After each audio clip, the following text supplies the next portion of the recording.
ओम शांति। आज बाबा के 30 जुलाई के महावाक्य हैं। बाबा ने कहा, मीठे बच्चे, दुख हरता सुख करता एक बाप है, वही तुम्हारे सब दुख दूर करते हैं। मनुष्य किसी के दुख दूर कर नहीं सकते। प्रश्न है, विश्व में अशांति का कारण क्या है? शांति स्थापन कैसे होगी? उत्तर है, विश्व में अशांति का कारण है अनेकानेक धर्म। कलयुग के अंत में जब अनेकता है तब अशांति है। बाप आकर एक सत्य धर्म की स्थापना करते हैं, वहां शांति हो जाती है। तुम समझ सकते हो कि लक्ष्मी नारायण के राज्य में शांति थी, पवित्र धर्म, पवित्र कर्म था। कल्याणकारी बाप फिर से वह नई दुनिया बना रहे हैं, उसमें अशांति का नाम नहीं। ओम शांति। रूहानी बाप बैठ रूहानी बच्चों को समझाते हैं। रूहानी बाप को ही ज्ञान का सागर कहा जाता है। यह तो बच्चों को समझाया है। बॉम्बे में भी बहुत सोशल वर्कर्स हैं, उनकी मीटिंग होती रहती है। बॉम्बे में खास जहां मीटिंग करते हैं उसका नाम है भारतीय विद्या भवन। अब विद्या होती है दो प्रकार की। एक है जिस्मानी विद्या जो स्कूलों कॉलेजों में दी जाती है, अब उसको विद्या भवन कहते हैं। जरूर वहां कोई दूसरी चीज है। अब विद्या किसको कहा जाता है ये तो मनुष्य जानते ही नहीं। ये तो रूहानी विद्या भवन होना चाहिए। विद्या ज्ञान को कहा जाता है। परमपिता परमात्मा ही ज्ञान का सागर है। श्री कृष्ण को ज्ञान का सागर नहीं कहेंगे। शिव बाबा की महिमा अलग, श्री कृष्ण की महिमा अलग है। भारतवासी मूंझ पड़े हैं। गीता का भगवान श्री कृष्ण को समझ बैठे हैं तो विद्या भवन आदि खोलते रहते हैं, समझते कुछ भी नहीं। विद्या है गीता का ज्ञान। वह ज्ञान तो है ही एक बाप में, जिसको ज्ञान का सागर कहा जाता है, जिसे मनुष्य मात्र जानते नहीं है।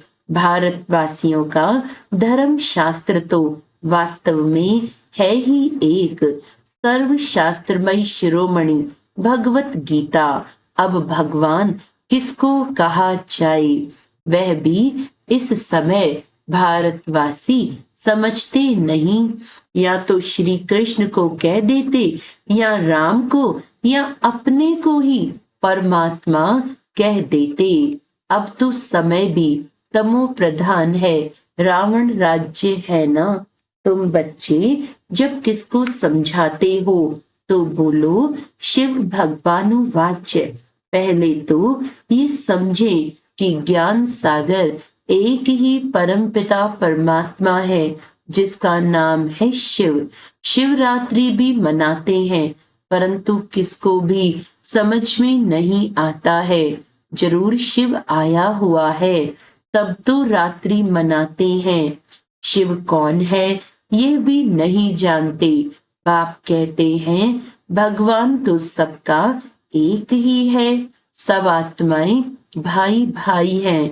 आत्माओं का बाप एक ही परमपिता परमात्मा है, उनको ही ज्ञान सागर कहेंगे। देवताओं में ये ज्ञान है नहीं।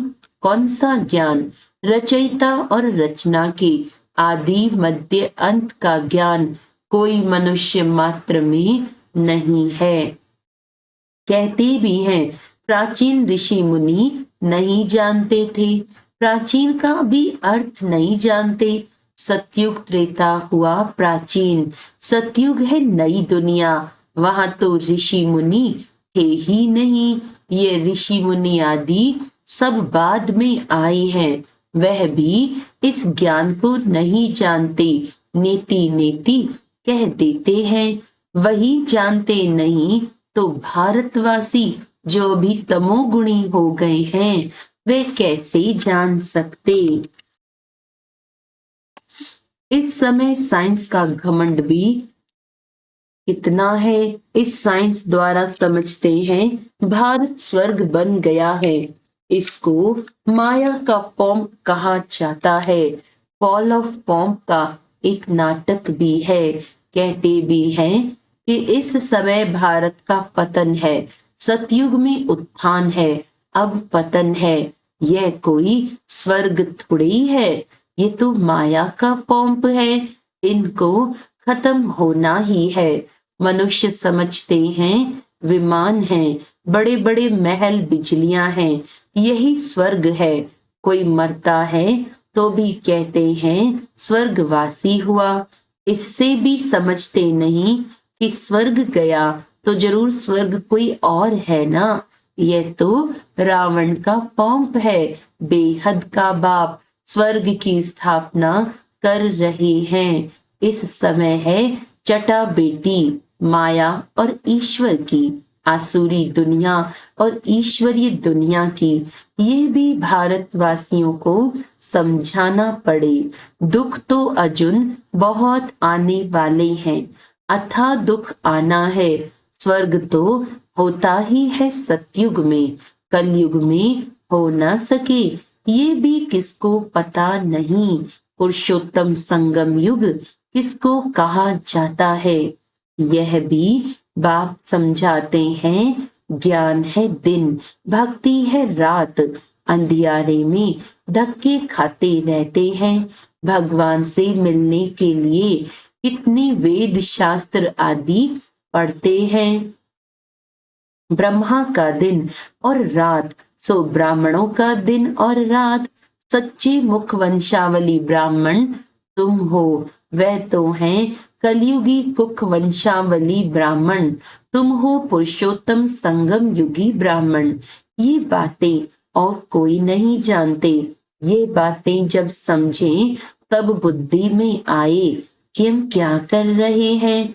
भारत सतो प्रधान था, जिसको ही स्वर्ग कहा जाता है, तो जरूर ये नर्क है। तब तो नर्क से स्वर्ग में जाते हैं, वहां शांति भी है, सुख भी है, लक्ष्मी नारायण का राज्य है ना। तुम समझा सकते हो मनुष्यों की वृद्धि कैसे कम हो सकती है, अशांति कैसे कम हो सकती है। अशांति है ही पुरानी दुनिया, कलयुग में नई दुनिया में ही शांति होती है। स्वर्ग में शांति है ना, उनको ही आदि सनातन देवी देवता धर्म कहा जाता है। हिंदू धर्म तो अभी का है, इनको आदि सनातन धर्म नहीं कह सकते। ये तो हिंदुस्तान के नाम पर हिंदू कह देते हैं। आदि सनातन देवी देवता धर्म था, वहां कंप्लीट पवित्रता, सुख शांति, हेल्थ वेल्थ आदि सब था। अभी पुकारते हैं हम पतित हैं, हे पतित पावन आओ। अब प्रश्न है पतित पावन कौन।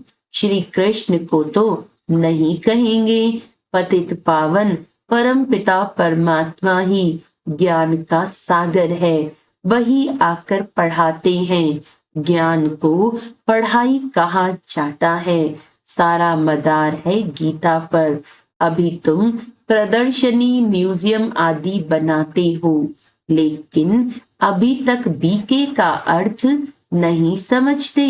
समझते हैं ये कोई नया धर्म है, सुनते हैं समझते कुछ नहीं।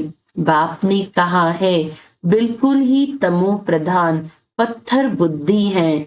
इस समय साइंस घमंडी भी बहुत बन गए हैं, साइंस से ही अपना विनाश कर लेते हैं।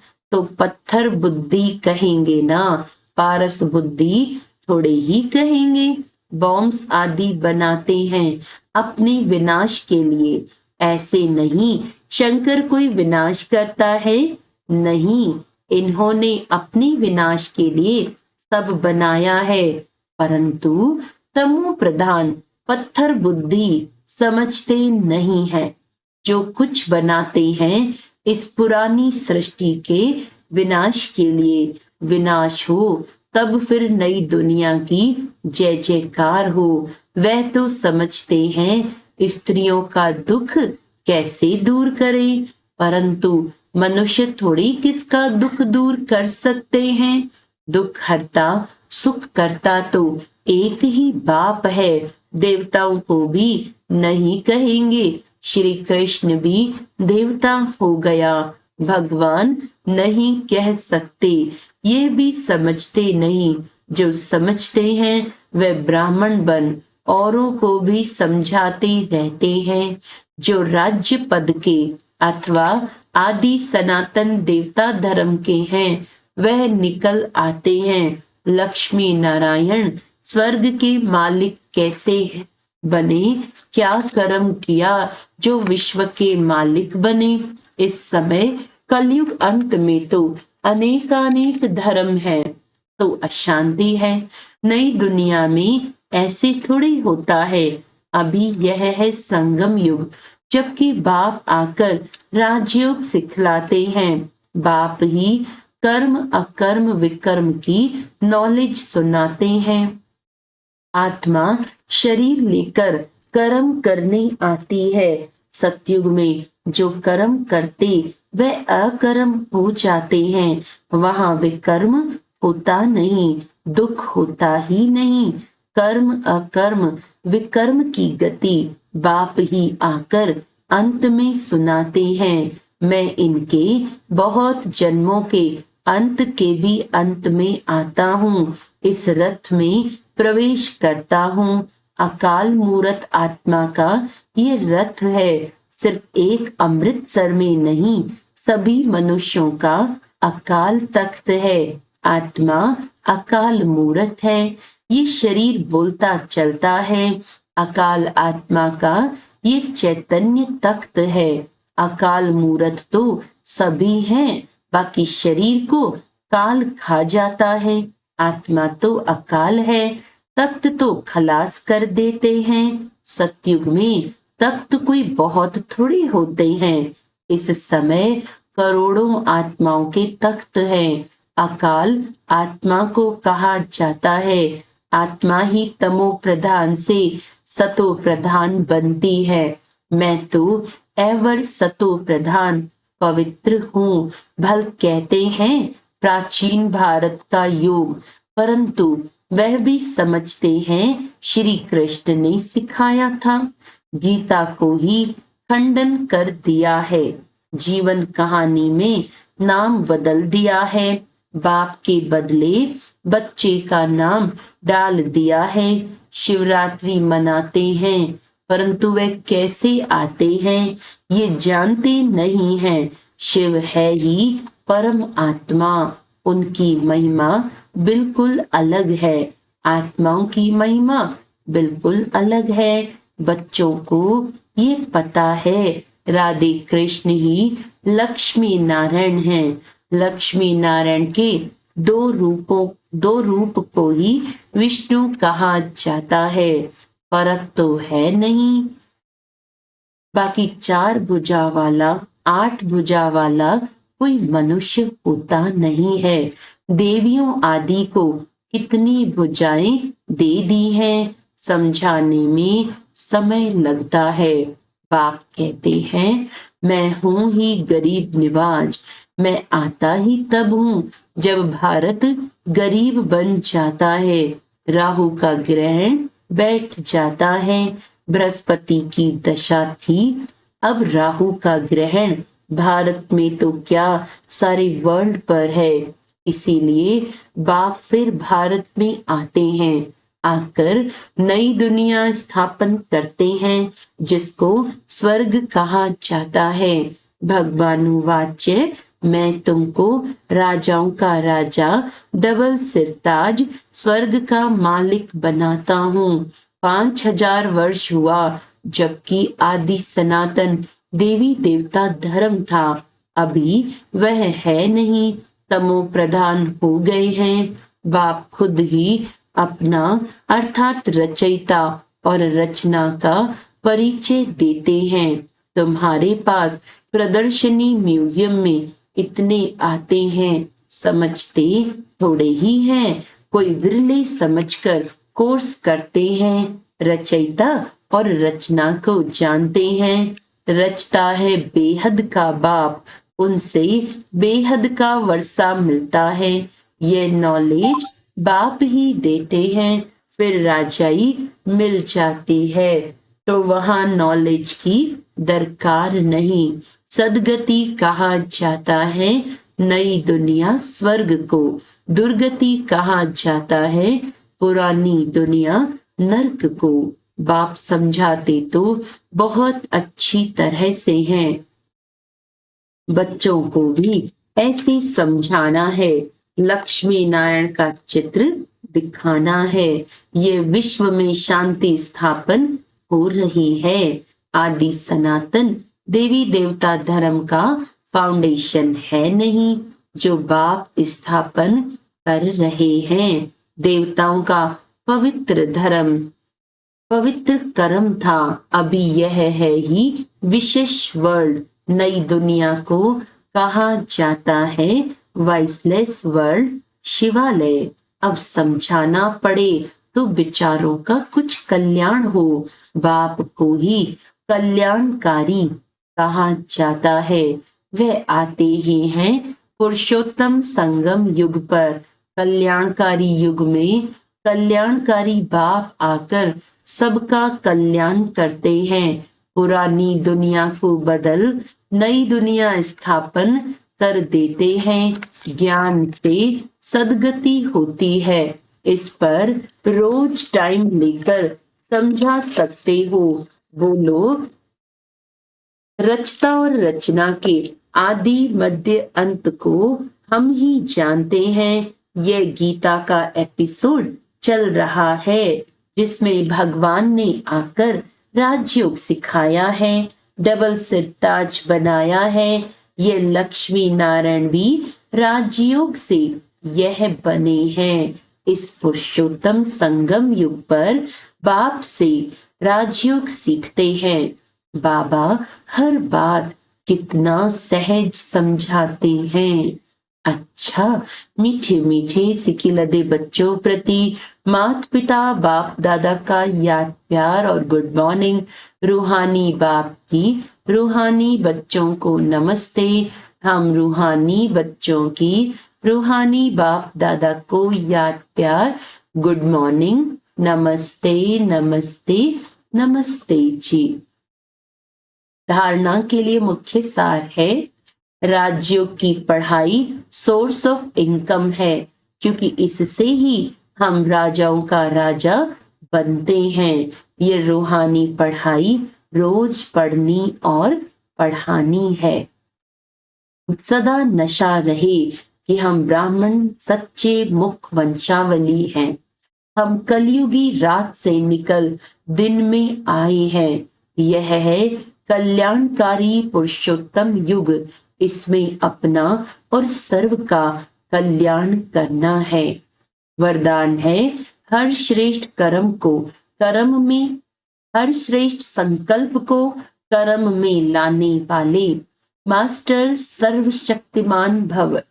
मास्टर सर्वशक्तिमान माना संकल्प और कर्म समान हो।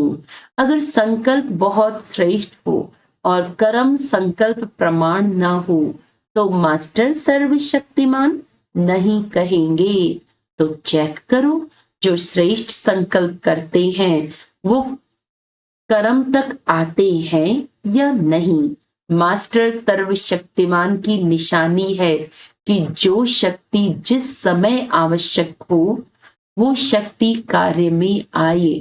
स्थूल और सूक्ष्म सब शक्तियां इतना कंट्रोल में हो जो जिस समय जिस शक्ति की आवश्यकता हो उसे काम में लगा सके।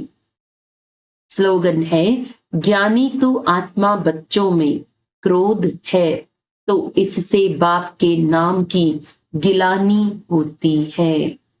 अच्छा, आज का अव्यक्त इशारा है, बाप दादा सदा श्रीमत देते हैं कि मन में हर आत्मा के प्रति शुभ भावना और शुभ कामना रखो।